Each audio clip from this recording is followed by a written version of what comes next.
Times news channel देख रहे आप सभी दर्शकों का बहुत बहुत स्वागत है। मैं हूं रमनदीप कौर। इस वक्त की बड़ी खबर आ रही है प्रयागराज से। क्या है पूरा मामला, देखने के लिए बने रहिए हमारे साथ। शहर पश्चिमी के बसपा विधायक राजू पाल हत्याकांड के गवाह महेंद्र पटेल का अपहरण करने तथा अशरफ की हत्या मामले में अतीक अहमद की जमानत निरस्त हो गई। इन दोनों मुकदमे में अतीक अहमद को जमानत मिली थी। सोमवार को एमपी एमएलए कोर्ट के विशेष न्यायाधीश डॉक्टर दिनेश चंद्र शुक्ला ने प्रदेश सरकार की ओर से दाखिल जमानत को निरस्त करने की अर्जी की पर सुनवाई की। कोर्ट में सहायक जिला शासकीय अधिवक्ता सुनील कुमार वैश्य व अतीक के अधिवक्ताओं ने अपने अपने तर्क पेश किए। बता दें, अदालत ने कहा कि अपराध समाज के लिए हानिकारक कृत्य है। जमानत पर रिहा करने का ये आशय नहीं कि वे रिहा होने के बाद फिर अपराध करें। आरोपित को जमानत मिली लेकिन वे आपराधिक गतिविधियों में लिप्त रहा। पुलिस की आख्या के अनुसार 75 आपराधिक मुकदमे हैं। परिस्थितियों को अपराध की गंभीरता को देखते हुए उच्चतम न्यायालय द्वारा प्रतिपादित सिद्धांतों को प्रकाश में स्वीकृत जमानत निरस्त किए जाने योग्य है। आजान और हनुमान चालीसा को लेकर हो रहे विवाद के बाद सीएम योगी की गाइडलाइन आई थी, जिससे धार्मिक स्थलों से लाउड स्पीकर कम करने के लिए कहा गया था और धार्मिक स्थल के बाहर आवाज़ न जाने के लिए भी कहा था, जिसके बाद मस्जिदों और मंदिरों से लाउड स्पीकर कम होने लगे। ऐसे में क्या कहना है इमाम का और पुलिस का, आइए सुनाते हैं आपको। आबादी सबसे पुरानी, सबसे पहली मस्जिद है और बहुत पुरानी 400 साल पुरानी मस्जिद शाहजहाँ के ज़माने की है। और रहा स्पीकर का मसला, तो पिछली जब गाइडलाइन आई थी तब से ही यहाँ शहर में ज़्यादातर मस्जिदों में माइक कम कर दिया गया था और गवर्नमेंट की तरफ से जो परमिशन हो रही तो परमिशन भी बराबर कराई जा रही है। अभी भी हो रही मस्जिद में परमिशन, सभी मस्जिदों में परमिशन है। और अभी जो कोई गाइडलाइन नहीं आई है तो उस वक्त से और भी माइक में आवाज़ कम कर दी गई है। अच्छा, आपने गाइडलाइन से पहले, मतलब जो नोटिस आती है उससे पहले ही सभी कुछ कर दिया? नोटिस से क्या हो, पिछली बार जब गाइडलाइन आई थी 5 साल पहले, तभी जो है माइक भी कम कर दिया गया था, मस्जिद से आवाज़ भी कम कर दी गई थी। अभी चूँकि रमज़ान आ गया था, इस वजह से थोड़ी सी आवाज़ बढ़ाई गई थी। जब नई गाइडलाइन आई तो आवाज़ और कम। जो सेंट्रल पीस कमेटी है उसमें भी सभी लोगों को बुला के वार्ता की गई थी और इस पर समझ ने सहमत भी व्यक्त किया कि जो हमारे पहले से अनुमति प्राप्त जो लगे हुए हैं लाउड स्पीकर, वो निर्धारित ऑनरेबल सुप्रीम कोर्ट के निर्धारित सीमा में ही रहेंगे। लोगों ने अपनी ध्वनि को काफ़ी कम भी किया है, लगभग सभी ने ध्वनि को कम किया है और फिर भी जहां बातें आ रही हैं उन पर अभी उनको हिदायत दी जा रही है और उसके बाद भी जो नहीं मानेगा उस पर कार्रवाई। जो गाइडलाइन आई है उसको मुसलमान फॉलो कर रहे हैं और जो भी गाइडलाइन आती है उसका मुसलमान बड़े फॉलो करता है, उसमें कोई दो राय नहीं है। और उत्तर प्रदेश नहीं, पूरे इलाहाबाद में ऐतिहासिक जामा मस्जिद है और शाही मस्जिद है, तमाम जगहों मस्जिद हम लोगों ने मुआयना किया, तब जगह गए जहाँ पे भी ज़्यादा स्पीकर थे वहाँ पे उसको कम किया गया कि जहाँ पे 4-6 थे वहाँ पे 2 लगाया गया है और उसके वो साउंड है उसको कम किया गया है ताकि वो उसी के अफराद में रहे, साउंड का जो आवाज़ है बाहर ना जाए। ख़ास तौर पे सुबह फजर में भी जो 5:30 बजे अजान होती है तो उसमें भी साउंड ज़्यादा ना हो, तो उसका भी ख्याल रखा गया कि किसी को दिक्कत ना। क्या आपको ईटिंग डिसऑर्डर के बारे में मालूम है? किस तरह से होती है ईटिंग डिसऑर्डर की समस्या? क्या कुछ कहना है डॉक्टर राकेश पासवान का, आइए सुनाते हैं। पर बात करने जा रहे हैं, इसको हम लोग ईटिंग डिसऑर्डर्स के नाम से जानते हैं। और ईटिंग डिसऑर्डर्स जो हैं हमारे खाने की जो प्रक्रिया है या खाने की जो हैबिट है, इससे संबंधित बीमारी है।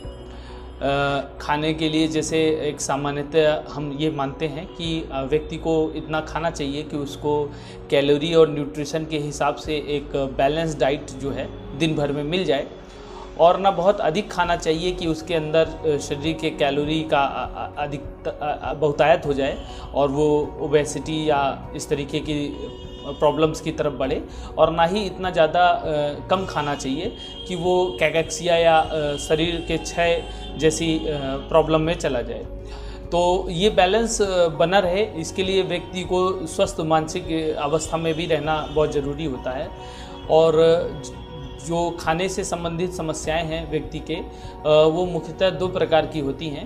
एक तो मनोवैज्ञानिक समस्याएं जिसकी वजह से खाने की समस्याएं उत्पन्न होती हैं, और दूसरी जो दिक्कतें हैं वो दिक्कतें हैं शारीरिक समस्याएं जिसकी वजह से व्यक्ति को खाने की दिक्कतें होती हैं। अगर बात करें शारीरिक दिक्कतों की तो बहुत सारी ऐसी बीमारियां हैं जैसे लीवर की बीमारियां, किडनी की बीमारियां और ब्लड प्रेशर, स्ट्रोक, हार्ट की डिजीज़ेस, इस तरीके की क्रॉनिक बीमारियों में व्यक्ति को पाचन से संबंधित दिक्कतें हो जाती हैं और जिसमें आंत और पेट से संबंधित भी रोग हैं।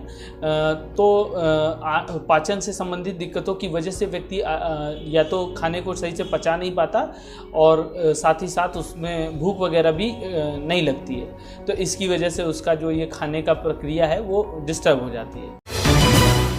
नगरी प्रयागराज का ये नज़ारा है मोहतसिमगंज क्षेत्र के उच्च माध्यमिक विद्यालय हेवट रोड का, जहां पर आप देख सकते हैं क्या हाल है स्कूल परिसर में, जहां ना कोई व्यवस्था है और ना ही सुविधा, जिससे यहां पर छात्र ना आते हैं, ना ही कोई बच्चा पढ़ने आता है। और आप देख सकते हैं कैंपस के अंदर किस तरह से गंदगी के अंबार है, आवारा पशु व जानवर यहाँ टहलते रहते हैं। और सबसे बड़ी बात कि स्कूल परिसर में सागर पेशा और कुछ चुनने वालों का गंदगी कब्ज़ा है और जिसको हटाया नहीं जा सका है प्रशासन की ओर से, जिसके कारण कोई भी बच्चे को अपने यहाँ एडमिशन नहीं कराना चाहता और जिससे बच्चे यहाँ कम आते हैं स्कूल में। क्या कुछ कहना था स्कूल के टीचर व इंतज़ामिया का, आइए आपको सुनाते हैं। ये काफ़ी सालों से इन्होंने कब्जा किया हुआ है और इस पे जो है वो मतलब कई बार हटाया भी गया है, लेकिन फिर ये मानते ही नहीं है। जिस आप लोग यहाँ बच्चे आते हैं पढ़ने जी, और जिस तरह से यहाँ गंदगी, कोविड का संक्रमण फिर से आ रहा है और अनिवार्य कर दिया गया फिर से एक बार मास्क, जी जी कितना खतरा लग रहा है इस गंदगी से? जी, बहुत ज़्यादा खतरा है। अब कई बार तो हमने नगर निगम से अभी साफ़ सफाई भी करवाई है 2-4 दिन पहले, फिर वही हो जाता है। यहाँ के आसपास के लोग जो हैं, जो यहाँ पे गंदगी देख लीजिए आप, दिख रहा है, ये सारी चीज़ें हैं। क्या नाम है? जी, संदीप कुमार श्रीवास्तव, मैं इंचार्ज प्रधानाध्यापक हूँ यहाँ पर। ज़्यादा समस्याएं हैं कि जिनको मैं बता नहीं सकती हूँ। यहाँ लोग टॉयलेट करने आते हैं, यही गंदगी फैलाते हैं, मरे हुए जानवर यहीं फेंक जाते हैं और हम लोग उसी गंदगी में मैनेज करके हम लोग को खुद अपने बच्चों के साथ काम करना पड़ता है या बाहर से बुला करके। बाउंड्री वॉल यहाँ पर ध्वस्तीकरण के बाद टूट गया और आज तक बन नहीं पाई है। अब देखिए कार्य हो सकता है कायाकल्प के तहत कुछ काम हो। तो कब्जा यहाँ पर है? कब्जा ये अवैध कब्जा अभी का नहीं है, जब से मैं 2011 से आई हूँ तब से यहाँ कब्जा मैं देख रही हूँ। क्या नाम है आपका? कल्पना शुक्ला नाम है और इसीलिए यहाँ पर लड़कियाँ नहीं आ रही और यहाँ नामांकन बहुत कम हो, नाम लिखाने को ही नहीं आता इतनी गंदगी की वजह से। संगम नगरी प्रयागराज, जहां एक बार फिर बढ़ते कोरोना को देखते हुए यूपी सरकार ने मास्क लगाना अनिवार्य कर दिया है। ऐसे में बाज़ारों में जिस तरह से भीड़ है और लोगों के ना चेहरे पे मास्क है, ना ही अब कोरोना का खौफ, और सबसे बड़ी बात नियम कानून का पाठ पढ़ाने वाली पुलिस के भी यहाँ चेहरे पे मास्क नहीं दिखाई दिया। जब जिम्मेदार खुद उल्लंघन करेंगे तो आम जनता किस तरह से पालन करेगी, ये भी सोचने वाली बात है। नज़ारा है घंटाघर चौराहे का, जहाँ पर आप देख सकते हैं किसी के चेहरे पे आपको दूर दूर तक मास्क नहीं दिखेगा, 1-2 लोग के सिवा, और ज़्यादातर लोग कोविड गाइडलाइन का उल्लंघन कर रहे हैं। और यहाँ तैनात खुद पुलिस भी बिना मास्क के दिखाई दी, न चेहरे पे उनके मास्क था कोतवाली पुलिस के, और ना ही कोरोना का अब किसी में दिख रहा खौफ। नियम कानून का खुलेआम हो रहा उल्लंघन। एक तरफ बढ़ रहा कोरोना तो दूसरी तरफ क्या कुछ कहना है प्रयागराज की जनता का, आइए सुनाते हैं आपको। देखिए, लोगों को मास्क लगाना चाहिए क्योंकि जो है फिर से कोरोना जो है वो अपनी रफ्तार पकड़ रहा है और लोग मास्क नहीं लगाएंगे, लोग सतर्क नहीं रहेंगे तो फिर से देखिए अभी पिछली बार कितनी मौतें हुई थी, लोग किस तरह मर रहे थे। कम से कम लोगों को सावधानी बरतनी चाहिए, जिससे कि कम से कम आप भी सुरक्षित रहें, हम भी सुरक्षित रहें। इस तरह से पालन कराया जा रहा है मास्क। अब इसमें तो पुलिस को जो है थोड़ा सा सतर्क होना चाहिए, पुलिस को थोड़ा टाइट होना चाहिए। अगर पुलिस ही जो है मास्क नहीं लगाएगी तो आम आदमी भी मास्क नहीं लगाएगा। अगर पुलिस खुद ही मास्क लगाने लगे और लोगों को भी जागरूक करे तो लोग जो है मास्क लगाएंगे, लेकिन पुलिस ही अपना काम ठीक से नहीं कर रही। इसलिए ऐसा मास्क जब लागू हो गया है तो मास्क लगाना चाहिए। और उसके बाद जो है सरकार ने जो लागू किया है सही किया है और हर इंसान को लगाना चाहिए। कोई लगाए नहीं, अभी लगा नहीं रहे ठीक से लोग, और जबकि लगाना चाहिए हर इंसान को। और पुलिस वालों को भी लगाना चाहिए कि जितनी मास्क लगा के चलें और लोगों को समझाएं, बताएं, जो गाइड करें लोगों को अच्छी तरह से सबको, तभी वो लगाएंगे लोग। ये भी तो लापरवाही कर रहे हैं, लापरवाही बरत रहे हैं लोग। क्या नाम है? मेरा नाम अफजाल।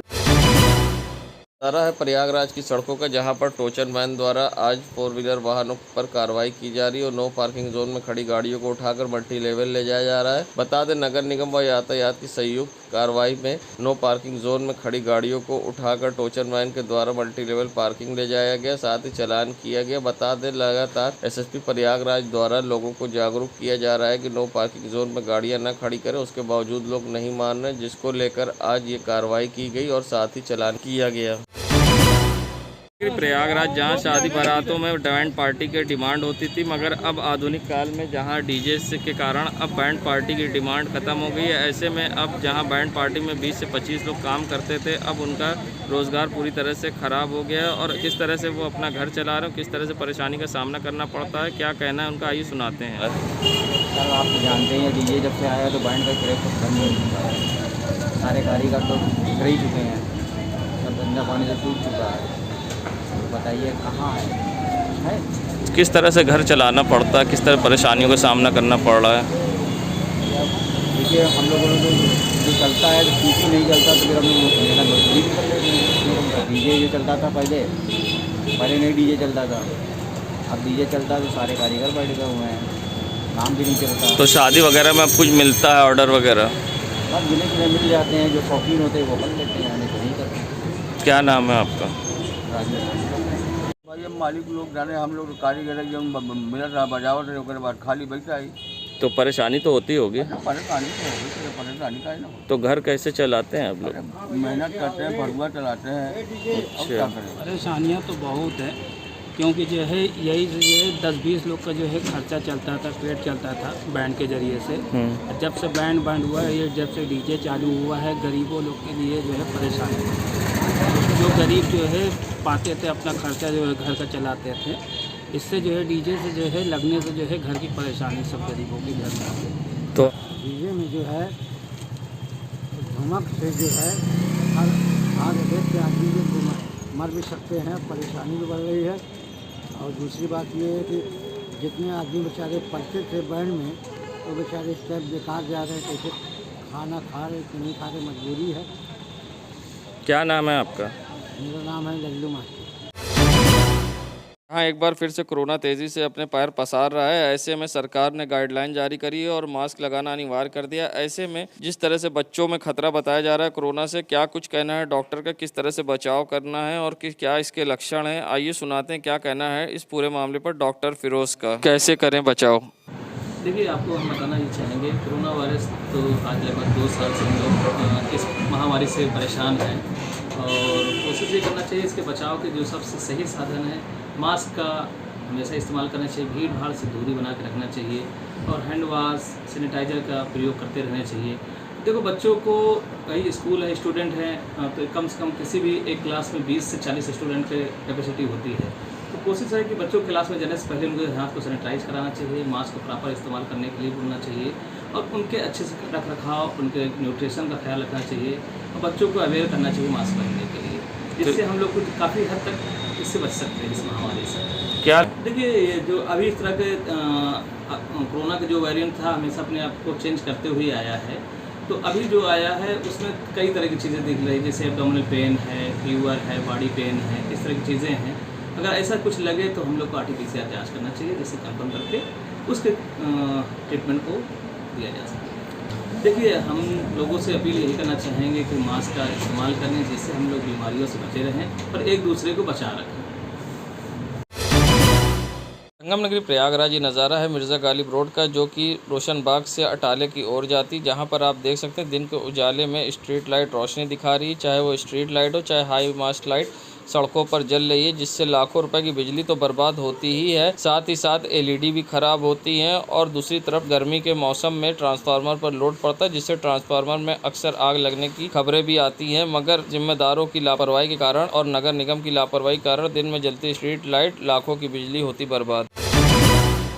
संगम नगरी प्रयागराज जहां कुंभ के दौरान लाखों रुपए से LED लगाई गई थी और कोरोना काल में इससे लोगों को जागरूक किया जा रहा था, मगर एक बार फिर से कोरोना बढ़ रहा है और लोगों को सरकार द्वारा जागरूक करने के लिए कहा जा रहा है, मगर जानसैनगंज पर लाखों रुपए से लगाई LED अब शोपीस बनी है, जिससे लोगों को कोरोना के प्रति जागरूक नहीं किया जा रहा और LED बंद पड़ी है, जिससे जिम्मेदारों की लापरवाही सामने आई है।